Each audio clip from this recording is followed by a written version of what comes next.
Whose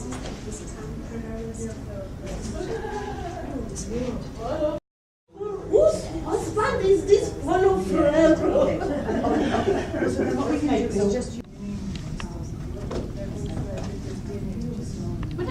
Okay.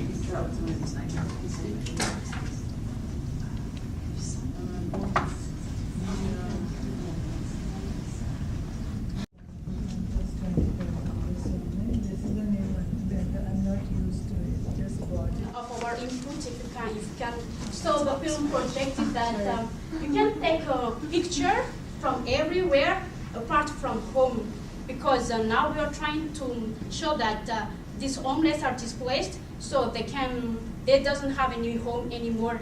So you can take a picture of your daily chores, and maybe brushing your teeth in the middle of a field, something like that. And other video are welcome. And this is you just can Google the Oxfam One Tour, and you can find this link. And you can sign a petition or to enter our video or your picture. So you don't need to be a professional one, but all the pictures are welcome. So so this is an example. So enjoy it. No sound. Donated an incredible version of In My Place for our new crowdsourced video for the GROW campaign. Director Matt Whitecross has offered to create it. Now, we just need you to star in it. All over the world, governments, banks, and private to make a big global noise about land grabs. We need you to help tell a story about something favorite, personal, or familiar from your home to somewhere it doesn't belong, or do something personal, everyday or familiar that you'd usually do at home, totally the wrong place. Share 2-3 of your events and movement with proof and why they have been important to women's struggle in your country. 15 minutes. I think this point indicate us. Maybe each of us will share the three events, and then after that we combine, and then we organize it in a timeline. Okay.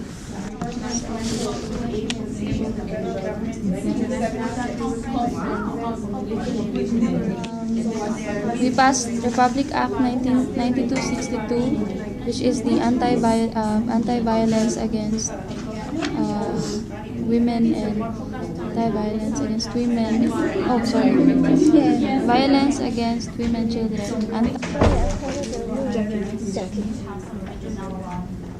JS QUY.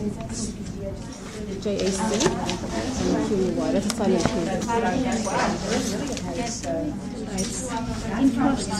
We start with building the fundamental.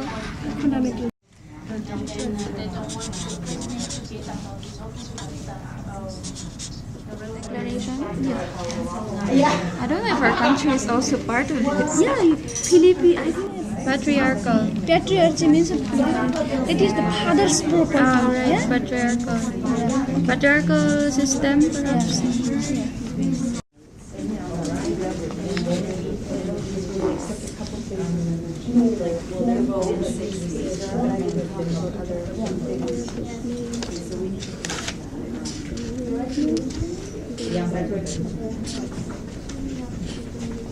You've got a marker? Oh.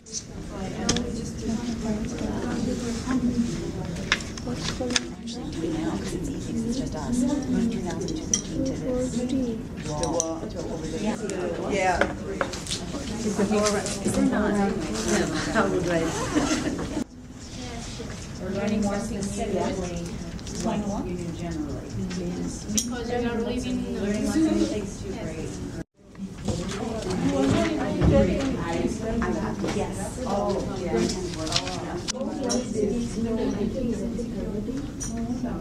It's right. Stop. It's right. I saw you. I see you eat. I see you eat. You don't talk. And if they're duplicates, just put them on top of each other, because that happens. None.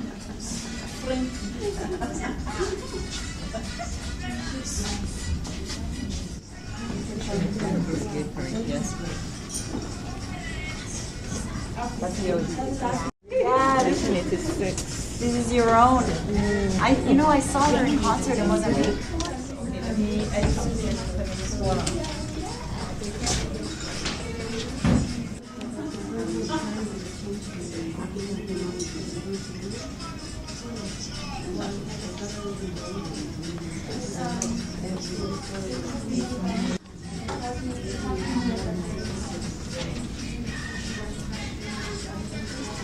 Who aren't from Africa, and even those some of you who are from Africa, you may have questions about these. So let's look. Burning laws. Just look here.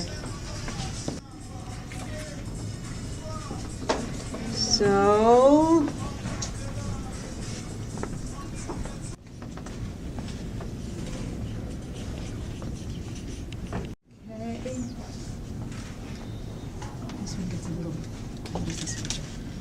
Suburbs where white women live, we're supposed to carry that. So in 1956, a group of women mobilized all over the country and they marched to the highest office in the land and they banned all those past documents.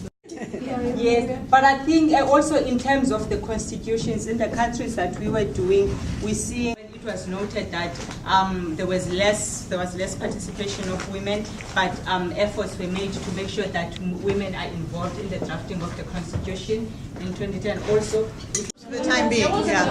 Okay, Susan.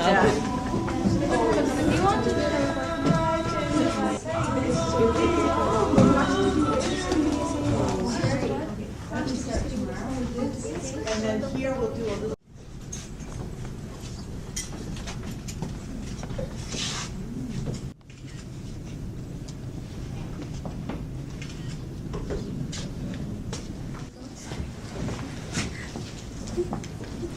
Let's sit down and then who?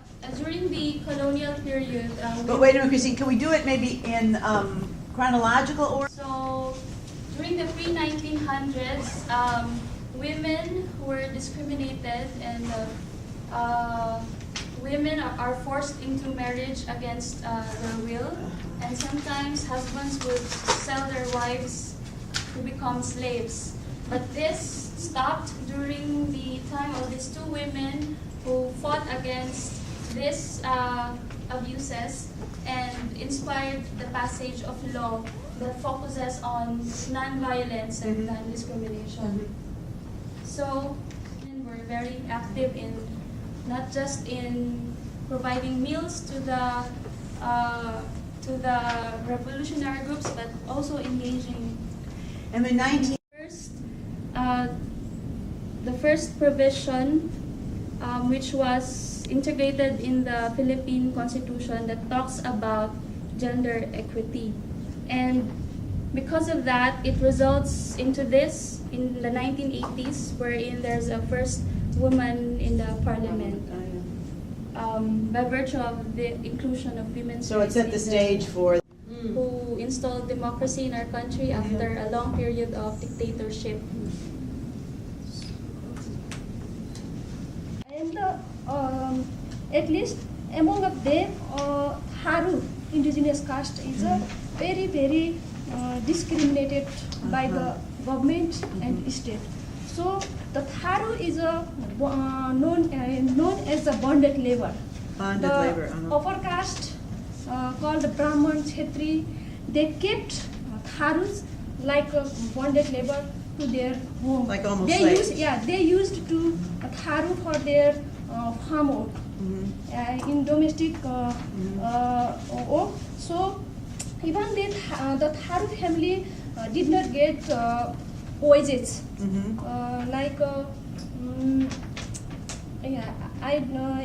I want to say, but I can't access to, so I speak. And the Tharu, all Tharu family, the Kamaiya movement is has done historical movement in Nepal. It is held on to boys and mothers are obeyed to husbands, things like that. So they must obey. Yeah, they must obey.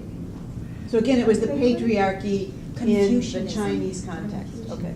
That you stay to the society, you cannot have an abortion, and that made a lot of young ladies, seek quacks in shanties to have their abortion taken care of. So there was more obedience in the disregardment of that law than in actually following the law. More people were having, abortion outside, the hospital, looking for ways to go about it, and a lot of other women were dying as a result of that law. So that research and that debate really opened up my eyes to the situation of, women and the law, the unbalanced situation. So it made me read extensively a lot of that women's law, like there were laws that allows you to beat your wife if it is for correctional purposes, and so other different laws. So yeah, basically that was a turning point for me.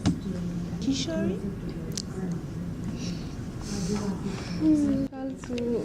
To start from where I can start. Do you want to take more time to think about it? Okay. One, so that we move to Okay, I worked in Mindanao Peace Building Institute, and my function was like Cindy. I coordinated everything: the itinerary, the venue, the participants, the facilitators, everything. So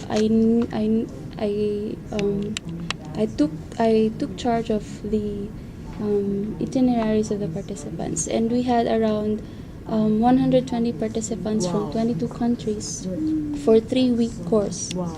Yeah. So, and then we had 2 participants coming from Afghanistan. They were women from Afghanistan. So they traveled from Afghanistan to the Philippines for around, like, I'm not sure, 10 to 15 hours. But when they reached the Philippine airport, looked at their passports and their credentials, and their names were blacklisted. They have similar names in there because Philippine immigration is a blacklist, and that they have similar names there. So what they did, they immediately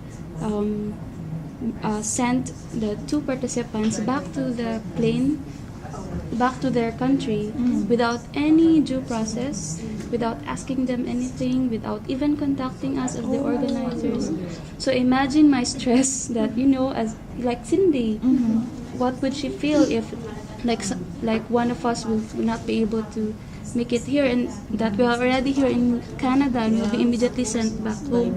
So that's the first time that I felt that there was really discrimination going on, just because their names are similar to the names on the blacklist. Then immediately, without due process, they would discriminate that person, and then only to find out 3 days after that it was a mistake. Yeah, so that was a turning point in my life. Actually, mine is patriarchy. From the right through, That's I my say point. The patriarchy is ruling. Is ruling. Even today. Even today, in all countries. In all countries. Yes. Absolutely. Absolutely. Other? Conscientized, and they began to You slid in your other word there, didn't you? Education and informal, formal and informal, absolutely. And related to empowerment. And related to, exactly, and linked to. Anyone else like implementation? Although a lot of analysis have been made and a lot of real life situations to bring about that particular change. So there's a problem of implementation of.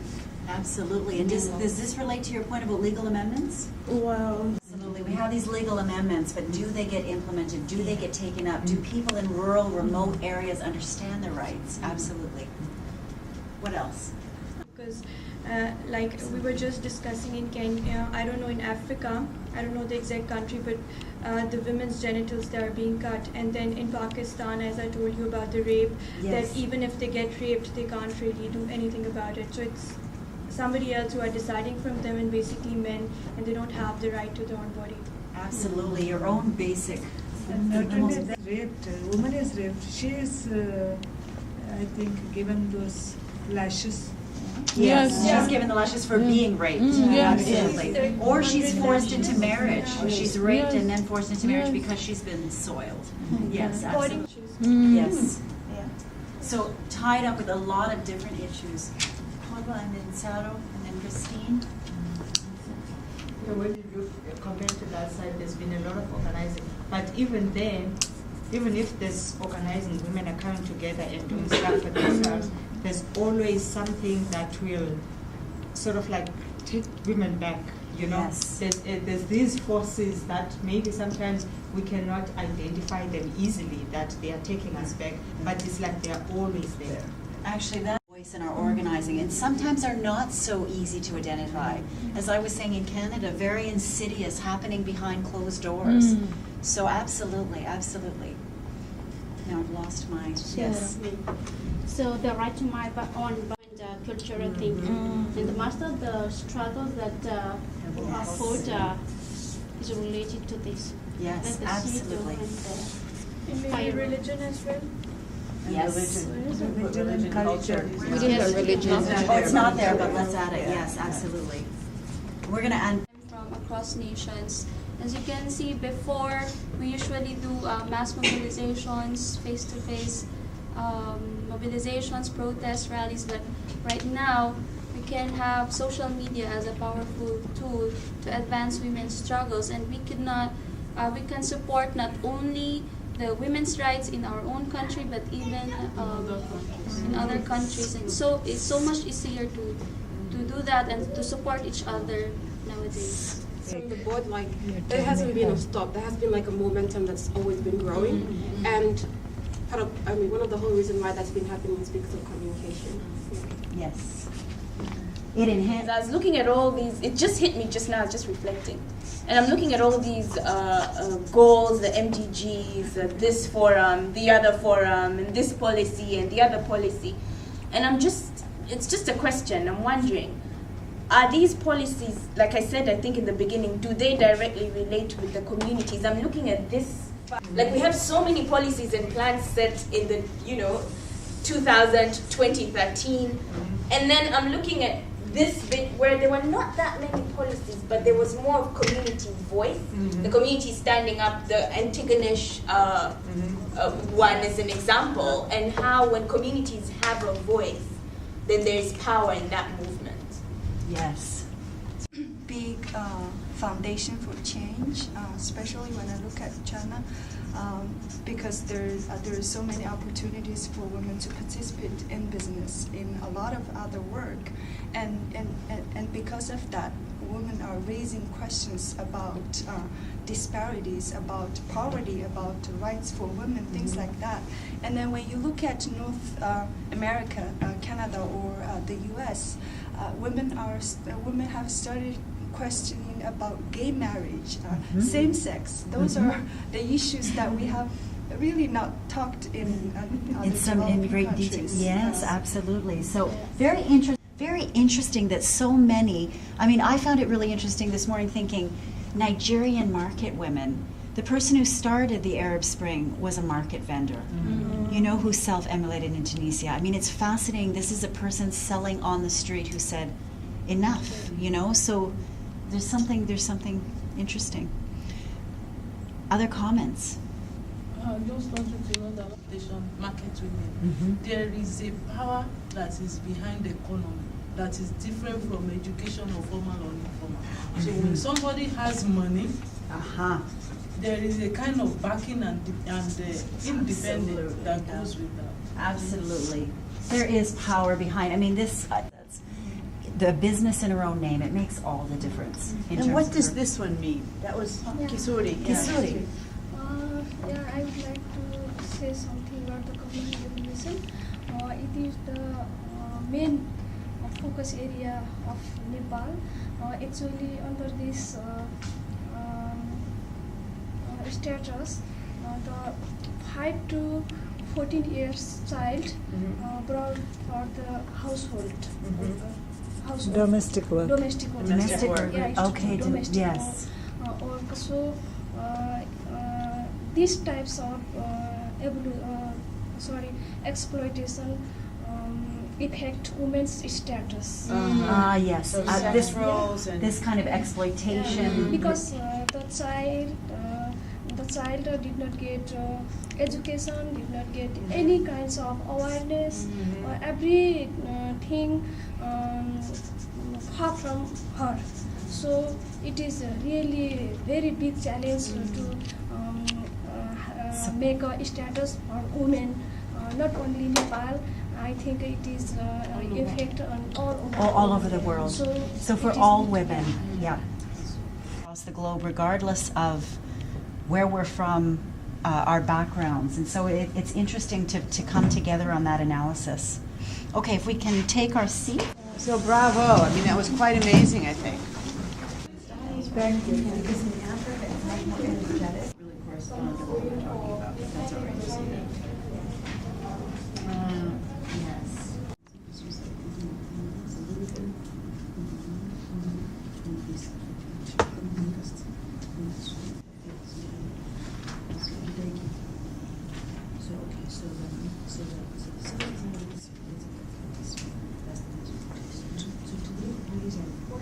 Very important to civil society. The first is representative and your work in the organization.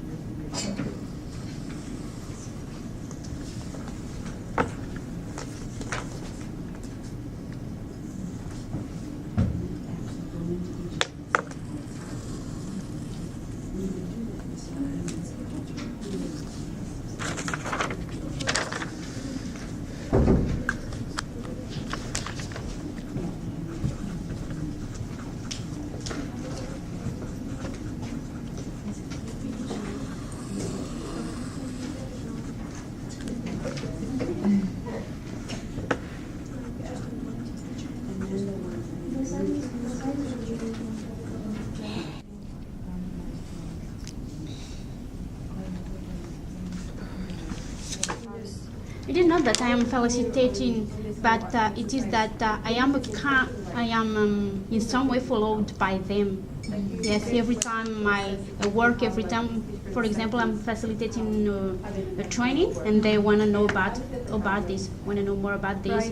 Yes, I am in regular emailing them. I have this training, I have these assignments to do. I have to go to some places, and they follow me everywhere I go in Madagascar. Okay, but from your map, I can see that they are about the same size. Which one affects you most, or did they affect you equally?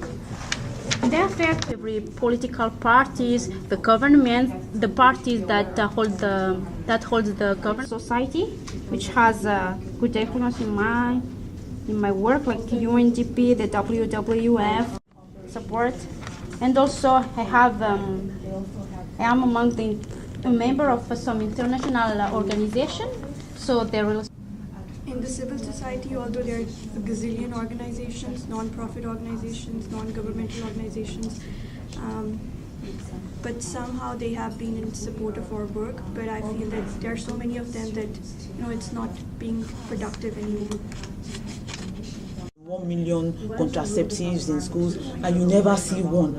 Things like that. They just call the figures and call the materials, and you just never find them anywhere. Yeah, so that's the greatest problem. But we've had some positives too. Working from the grassroots to the local government, they've been so cooperative. I've had the opportunity of meeting some legislators representing some rural areas, and I've been able to talk to them. They've been so supportive, of the work we do in the rural areas where they represent, at the national level. Then in terms of culture, we have repugnant culture, related to health practices. In some areas, even if you put a doctor in front of their house and you build a healthcare facility in front of it, they still won't go there, because of the cultural, milieu in their mind. So we have to work to get rid of that. We have positive responses from, community leaders, the traditional birth attendants themselves, because that's how we work on change. You work with, the people who work against change the most, and turn them into your favor. So the traditional birth attendants, they actually participate and, act as referral agents, link the women to skilled health in Nigeria, and that is where the mortality rates are the highest. So getting to areas in the north is usually very difficult security-wise, because what they target is where people, meet and come. You just have to do the work sometimes. So you have Boko Haram and kidnapping.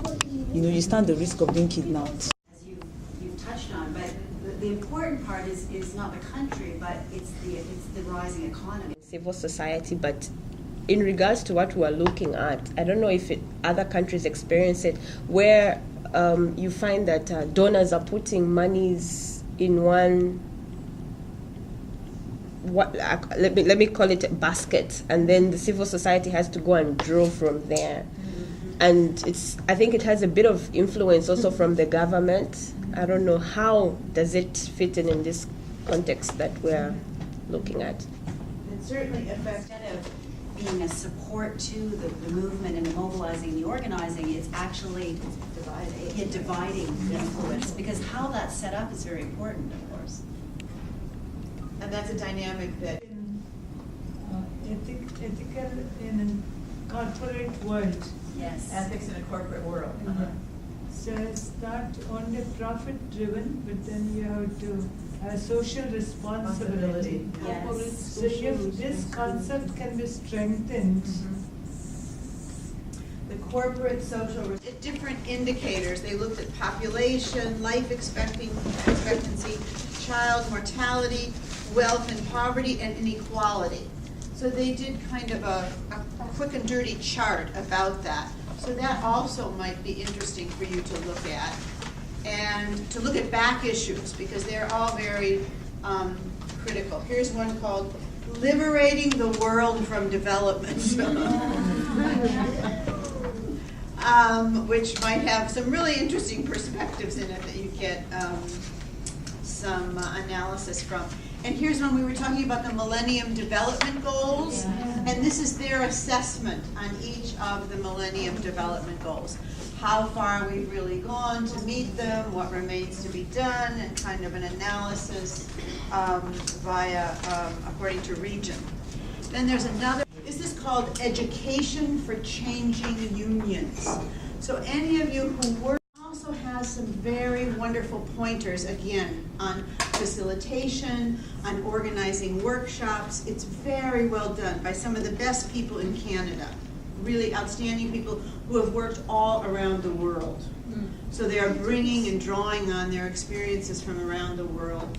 And it has lots of diagrams in it, lots of exercises, lots of frameworks that can be really useful.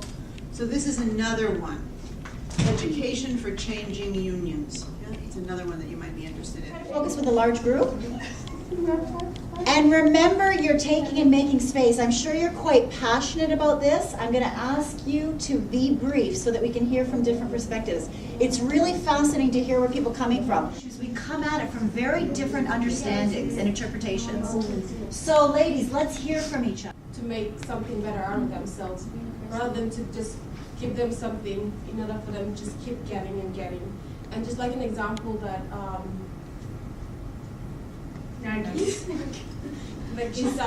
used was about how sometimes when they involve women in workshops, they always want to have something in it before they actually attend it, So rather than to create that kind of scenario, we feel that education comes first, wherein people must be aware and must be consciousness raising and education. Yes. Before it comes, before economy comes in.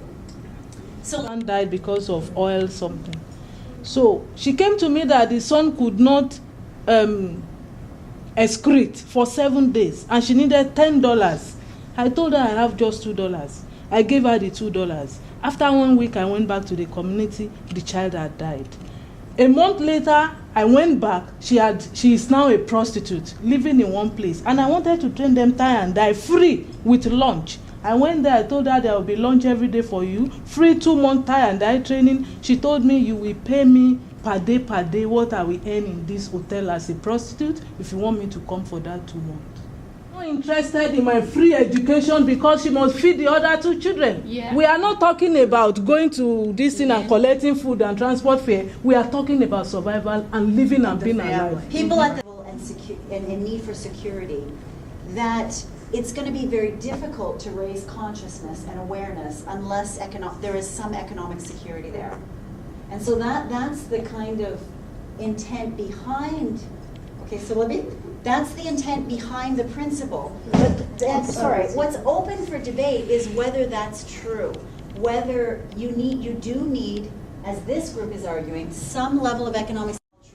I'm going to hear from the middle group. We're going to come back to you. We're going to keep going back and forth. Someone in the middle, tell us share with us your nuance. And what made you gravitate? Yeah, when I look to education must begin with the economic, as my sister Jacqueline said, I have that idea in the first time. But when I come to inside reading again and again, maybe education is wide, Yes. Yeah, when you come to just education, if I want to educate some person, it's just for survive. I can give for him something, to empower him through economy. That will help that one to survive, in my understanding. So by education, it's not for me. It's not be principle. Yes. But we can use this. We can use this. Yes. It can't be principle for me. But it's not. So this is just an example. So this is a cultural, not an economic issue. Yes. So anyway, now with this lady, this specific lady, she was living with her husband. Yes. Okay? No money, because now in this rural situation, no money, she's not working, it's her husband that's working, and then at the same time, the 3 girls. So these 3 specific girls are supposed to go and get cut. The husband comes home and says, oh yeah, we need to cut them like you were cut. And the woman says, I'm not going to do this. So the husband says, get out. So the woman has nowhere to go, no place to take her kids. She's stuck, she's literally got nothing. She didn't have a job, she didn't have anywhere to go. No food, no money, nothing. This woman lived on the streets for 3 weeks on end with her daughters. That injustice pushed her to the point. As in, that's why we're on this side. We're thinking that sometimes the injustice is what you need to actually get to the level of pushing back. So we don't think that it needs to necessarily begin with... No, okay, let me play... Many examples of how this can happen. But now hearing the debate, I'm thinking, because I'm thinking of a situation where, just taking Nagisa's example, she leaves because she says, this is who I am, this is what I believe in, and then I'm leaving. But she can be stuck in that situation for 2 months, and then she decides, okay, because now there's absolutely nothing else, maybe let me go back. So I think I think maybe we need to find ways of bringing in the education, but also look at the other side of the economy. So I don't know how to phrase that as a principle. Well, tension between, like I was sharing with Valerie that I'm in microfinance, but there's lots of different types of microfinance, and not all of it includes consciousness raising. So what you see is too much money in the hands of people who are not responsibly implementing. And you see them acting just like banks, over-indebting people. So it's a very complex debate. There's no right and wrong. On a given day, I might argue, it does depend on the context. But the important point of this exercise is not to try to get it right and wrong. It's to try to, number one, check in with your own reality and understanding, and also to unpack these words, unpack these principles, and make sure that we understand where they're coming from, to be critical of them. Okay, let's sit down. I want to do one more. Yeah, right? Yes. I grew up in a village where traditional Tibetan culture is very strong. Yes. And so, for example, if someone dies at my home, every villagers would like to come together and pray and comfort the families in the household. And I feel like that process is so beautiful, And then I grew up in city. Nothing like this would happen in the city. If someone dies, then dies. A few of your friends probably would come in, right? And then I'm thinking of why there is such a big change in the lifestyle. Probably is those ideas of institutions or economic institutions, social institutions, things like that really change the way of our life. And then being herders, like I don't know if the words of herders make sense to you. Herders, like nomads. To herd nomads, sheep, to herd cows. Shepherds. Yeah. Shepherds, and it's beautiful, when you go to a village, people herds and they plant things that they needed. So the way of life is so how do you say, so so beautiful with the environment, with the relationship. Yes. And then the introduction of the money, the market really destroys those relationships with people. And yeah, those are the, I think this is true. So you think this is true, and that means How we reform the social and economic institutions, but if our political institutions remain oppressive, defective, corrupt, and what have you, these reforms would not be effectively implemented. Because, like for example, in our country, there's 70-30% relationship. 30% is being occupied by the elite. They control the government. 70% are poor, and they are not in the government. And the political institutions control the media. They decide they control the culture of apathy of people. So I guess that. Sister, you have a response to Yeah, that. I have a question to her. Question? Yeah, please. These political institutions seem to be 100% whom you said, the elites of the people, who appropriate the maximum of the resources, political institutions, and therefore it is the economy that determines these politicians. The corruption and the corruption. Yeah. Let's give them a response, and then we'll come back to you. Okay, we could say that. But when they are in their office, when it's someone's tenure of office, the fellow forgets about what you do for him or her, and this kind of forces. How do I put it? If political leaders are there, and you, the electorate, you've elected for them, you voted for them, and so you don't have much say. In my country, when it's elections, the politicians can buy your votes. They use money to kind of change the people's mindset, and people could vote for them. But after voting, they don't go back to actually do what they promised to them during this campaign, unless 4 years. And so you have to shut up till this 4 years is up, and then you would then have a say with your tongue. And even with that, it might not change. So they're concerned that the economic forces are not influencing the political institutions, but that they should be there squarely in terms of also requiring fundamental change. Political cannot be alone, because political, they are human beings. If all of us change, we will go there to take over, and it is the people that will take over. Political, they are not spirit, they are human beings. And when they change, fundamentally the politics will change. Okay, so fascinating. Can I just illustrate this, because this is quite fascinating, coming back to the spheres. So this argument is, if we're over here looking at the market, civil society, and the government, or the public sector, what they're saying over here is all of these institutions need to reform. And what Tosin just said is, if you reform, if there is social fundamental change in the civil society that's big enough, they will be able to hold that government accountable.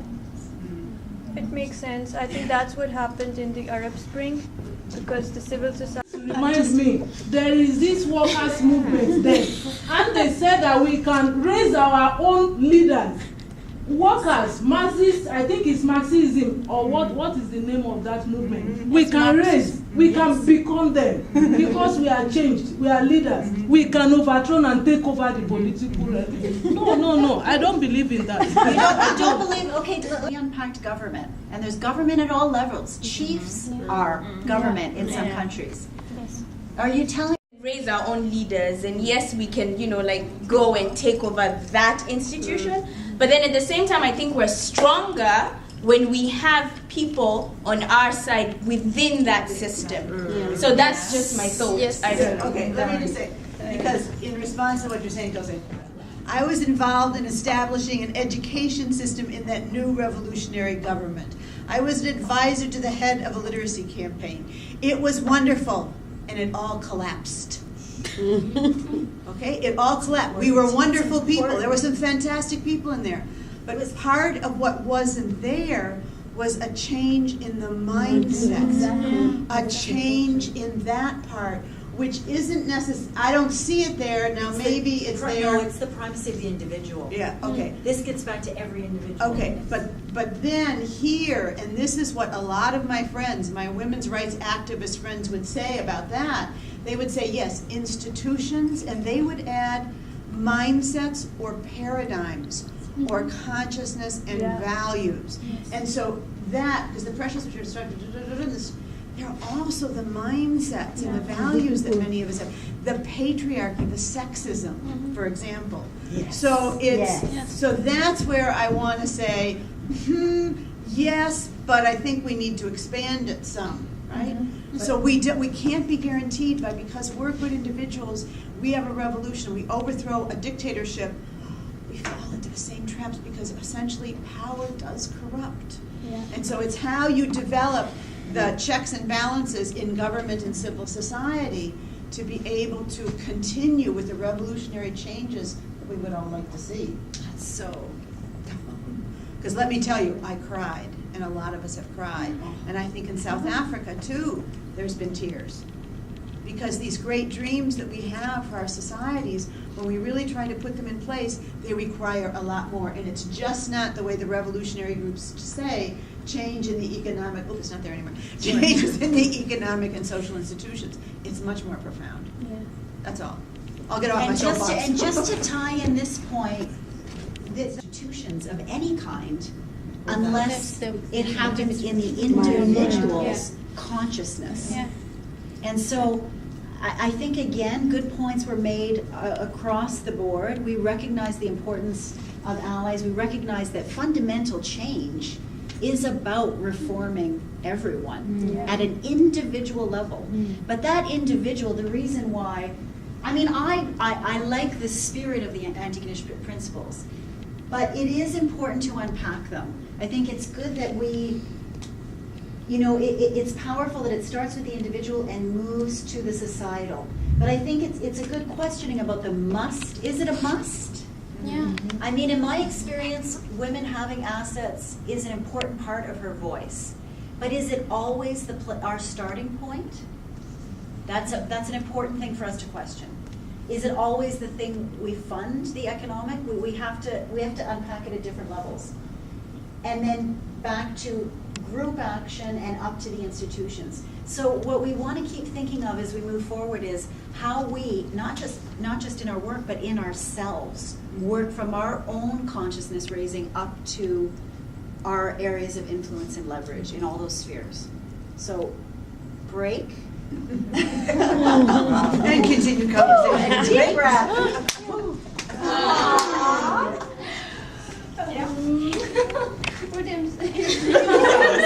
This is an English test. I'm Kishori, and I'm very thin. Very thin.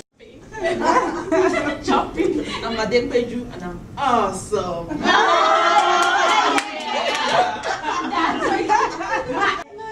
I'm big. I'm Jyoti and I'm joyful.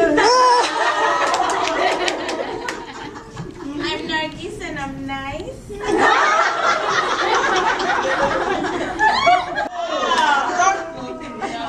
And with the malt, M. Oh, it's I'm normal and I'm marvelous.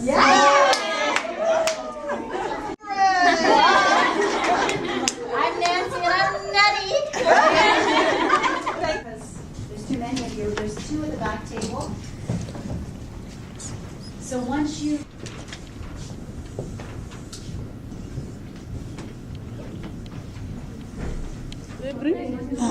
This place, is it slavery again? In 1970, 1980, is fight for slavery again? No, it's another thing. He fight for poverty, he fight for gender study. He did not fight for slavery. Slavery, finish. Come. Yeah? Come, Benji. Is it the same here in 1970? No. So, this is 2013. If we come to 2050, are we still going to be fighting for the same thing? No. You know, change is human rights,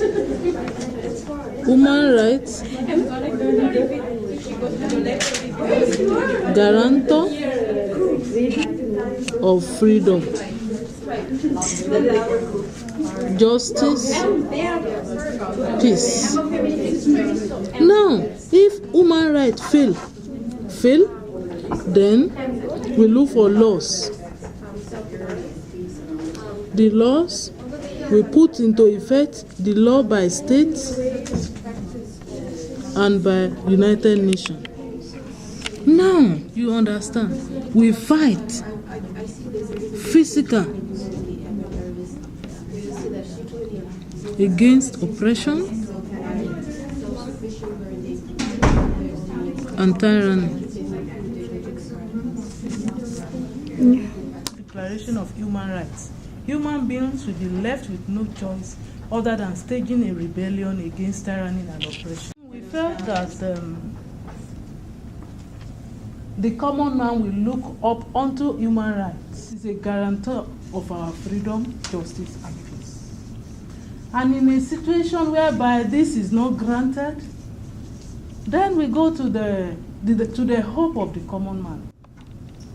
And if after taking that step, it is not achieved, we think we will give them back in the language they best understand. Okay, so a few things out. The depth of my soul, what discrimination means. My life story is a tale of the Garifunas and Indians in the Guatemala ethnic Moses. We must antagonists, but we must give them brightness and also superior. This is the Rogi Betra Menachu, Guatemala. And it's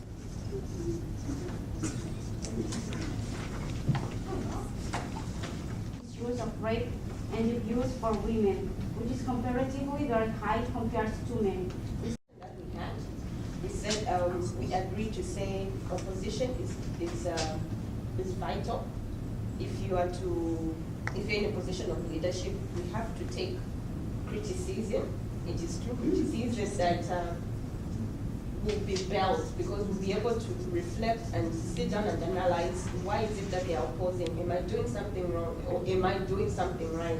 Some opposition sometimes is not necessarily to bring up the bad, that you're doing something bad.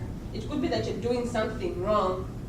It could be that you're doing something right, but they just want to oppress you or to just push you down. So it shouldn't affect us so much. Deteriorate. Yes. Managing your own affairs. Just having more income does not make you more concerned about other people. You have to come together in an organized way on certain values. Ella, right? Okay. What caught my attention in this court, from a developing country where we have a lot of foreign aid being given, I strongly disagree with that idea, because although it does help in some ways, it still doesn't teach the people how to be self-reliant.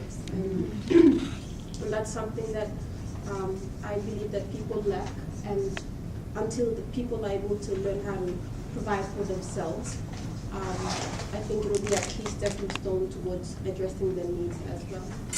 Yeah, very good point. Self-reliance is beyond money. We fought over resources which are now becoming increasingly scarce.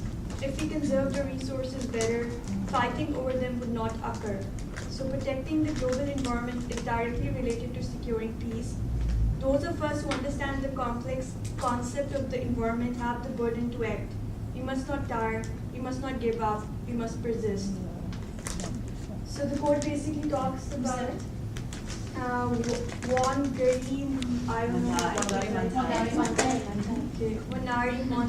Wangari